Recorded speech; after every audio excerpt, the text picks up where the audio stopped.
Mzuie mkeo asiende kwenye harusi, uone hayo mateke yake, uone namna atakavyorusha mateke.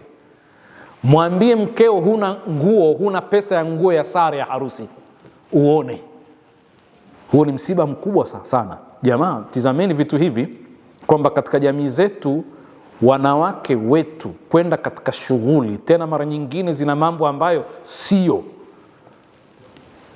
waume hawawezi kuwazuia. Wakiwazuia, hilo balaa ni kubwa kupindukia.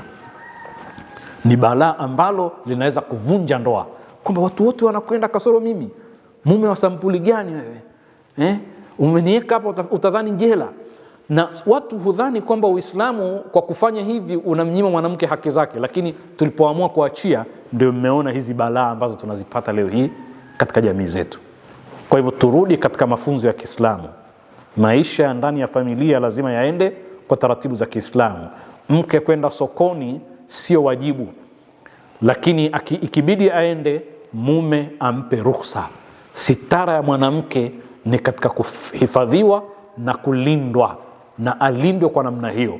Kuchati na kuwasiliana na mtu ambaye si mumeo katika mambo ambayo si ya dharura ni haramu kwa namna yoyote ile. Mungu anasema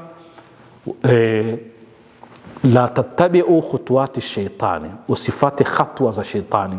Kuna mambo tunayoyafanya yanasababisha kwenda katika haramu.